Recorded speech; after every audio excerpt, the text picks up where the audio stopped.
नमस्कार दोस्तों, स्वतंत्रता के बाद अपने देश ने कई बुरे दौर देखे हैं।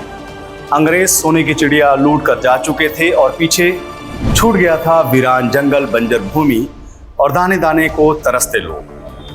पंडित नेहरू और पूर्व प्रधानमंत्री श्रीमती इंदिरा गांधी की कृषि नीतियों की वजह से देश धीरे धीरे खाद्यान्न के मामले में आत्मनिर्भर हुआ और अन्न के मामले में इसी आत्मनिर्भरता की चरम पराकाष्ठा दिखी बीजेपी के शीर्ष पुरुष अटल बिहारी वाजपेयी के दौर में। जब अटल जी ने इंदिरा गांधी जी की परमाणु नीतियों को आगे बढ़ाते हुए राजस्थान के पोखरण में परमाणु परीक्षण किया था, तब अमेरिका के नेतृत्व में तमाम यूरोपीय शक्तियों ने भारत पर प्रतिबंध लगाने की पुरजोर कोशिश की थी और लगा दी थी। लेकिन पूरे विश्व की टेढ़ी नजर के बावजूद भारत की आर्थिक सेहत पर कोई असर नहीं पड़ा था।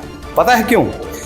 क्योंकि भारत अनाज के मामले में आत्मनिर्भर था भारत उस वक्त सामने रोटी का संकट नहीं था। लेकिन दोस्तों, अपना वही देश इस वक्त एक बड़े अनाज संकट की ओर बढ़ रहा है। रबी की फसल के समय आपने खाद की दुकानों पर हमारे देश के किसानों की लंबी लंबी लाइन देखी होगी।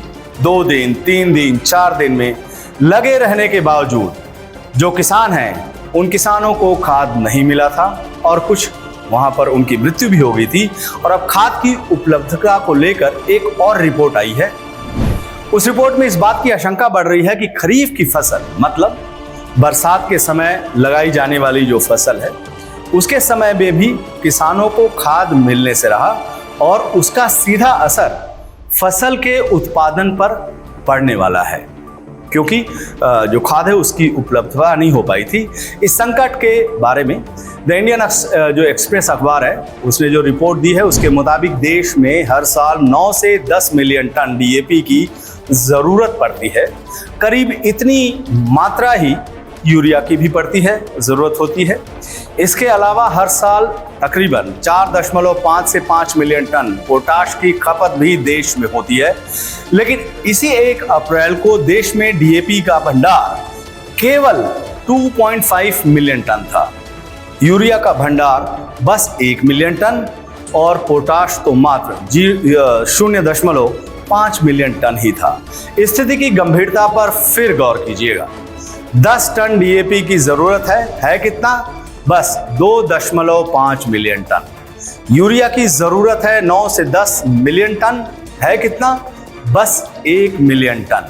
पोटाश चाहिए 4.5 से 5 मिलियन टन, लेकिन भंडार में है बस 0.5 मिलियन टन। अब जब देश में खाद ही नहीं, तो फिर मोदी जी किसान को खाद देंगे कहां से?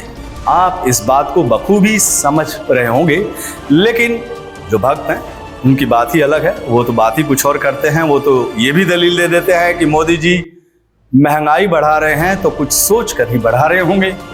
वैसे इस मामले में वो एक वाजिब दलील दे सकते हैं कि देश दूसरे देशों से खाद का आयात करके इस कमी की भरपाई कर सकता है। अब जो अखबार है इंडियन एक्सप्रेस ने इस संभावना की भी पड़ताल की। अब उस संभावना का नतीजा आंकड़ों की जुबानी समझिए, और आपको हम आंकड़ों की जुबानी समझाते हैं। खाद कंपनियों को 1 टन डीएपी विदेशों से मांगने पर करीब 1,10,000 रुपए खर्च होंगे। फिलहाल बाजार में डीएपी की कीमत प्रति टन करीब 27,000 रुपए है। 1 टन डीएपी में सब्सिडी मिलती है 33,000 रुपए। कुल मिलाकर हुए जो आंकड़ा हम कुल मिलाएं तो होता है वो 60,000 रुपए। मतलब माहौल में अगर कोई खाद कंपनी विदेश से 1 टन डीएपी मंगाती है तो उसे चुकाने होंगे 1,10,000 रुपए, लेकिन उसे बेचने पर मिलेंगे मात्र 60,000 रुपए। बाकी खादों का भी ऐसा ही कुछ हाल है।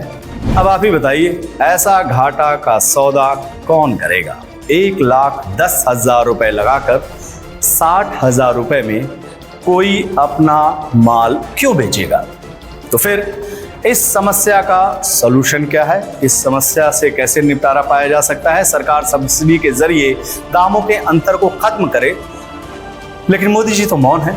इस मुद्दे पर वो एक शब्द नहीं बोल रहे हैं और उनके मंत्रीगण तो वही महाजनो एन गतः स पंथा। जिस रास्ते पर माननीय मोदी जी, उसी रास्ते पर उनके कृषि से लेकर वित्त मंत्री तक सब खाद के मसले पर खामोश, लेकिन एक दूसरे मसले पर जरूर मोदी जी और उनके सबसे लायक मंत्रियों में शुमार श्री पीयूष गोयल जी ने ताल ठोक दिया है। दोनों ने कहा है कि भारत अनाज के मामले में इतना धनी है कि वो पूरी दुनिया का पेट भर सकता है। उन्होंने कहा कि पूरी दुनिया का पेट भर सकता है। दोस्तों, मैंने तथ्यों और तर्कों के साथ आपको खाद्य संकट की पूरी रिपोर्ट बता दी है। अनाज उत्पादन पर उसका क्या असर रहने वाला है वो भी मैंने आपको बता दिया है। अब माननीय मोदी जी और माननीय पीयूष गोयल जी को पूरी दुनिया का पेट भरने का दावा कर रहे हैं, उस बारे में आप ही कुछ कहिए। आपकी प्रतिक्रिया के इंतजार में मैं आपका उपेंद्र नारायण सिंह। नमस्कार।